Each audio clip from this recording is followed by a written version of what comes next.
Hey guys, so 7860 Snowball SM wanted to know he decided on getting a Rottweiler,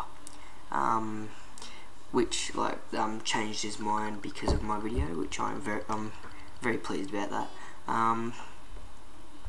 But yeah, he's decided about getting a Rottweiler, and he wanted to know what was the best way to pick out a puppy.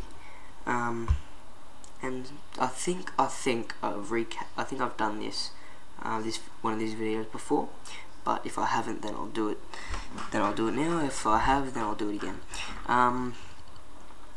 But the way to picking out a Rottweiler puppy is the exact same way to picking out any other puppy. I do suggest that you try and go to a shelter and try and get a dog there, but if there's no most purebred shelters, such as purebred German Shepherd shelters, purebred Rottweiler shelters, don't have puppies. But if you're dead set on about getting a puppy, what I do suggest is finding a licensed breeder that has a lot of experience with this breed. I suggest that you do meet the mother and the father, see what their temperament's like. Make sure you read the sheets, the papers they give you, and also with the puppy stage of it.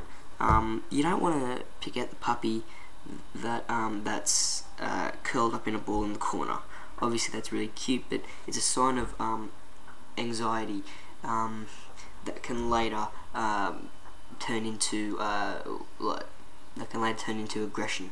Puppies like that, they need a lot of work. So that's the sort of dog you want to stay away from.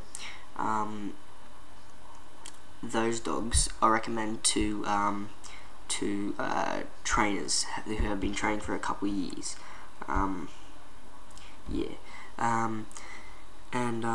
The puppy you really want, see how to put it, with farm dogs, the owners go to a breeder. So in Australia, the most commonly used dog in Australia for herding, and that is the Australian Kelpie. So what the farmers do is they go to a well-known Kelpie breeder, and they just sit there and they wait for the first dog who comes up to them. Now that says two things. One, that dog is very friendly, outgoing, courageous, because think of it as a dog's point of view. It's looking up at this humongous human that it doesn't know what's going to do to it, but yet it's got the courage to come up to you. And number two, that dog felt an instant connection with that person. Once that dog, if you get a dog that walks up on you and you push it aside, don't do that, because sometimes you might pick the wrong dog and leave the dog that felt an instant connection with you away. Why do that? So the first dog that walks up to you, I recommend that's the one you pick. If no dog walks up to you, I suggest you grab one of them, take it into a room, and see how it interacts with you. If it's really playful, then you can build that connection. If it's crouched up and really anxiety, and then maybe that's not the dog for you.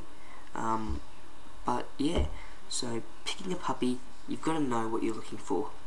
So like I just said then, the first dog that feels I'm just going to recap, the first dog that feels an instant connection with you is the dog you should pick, so the first dog that walks up to you.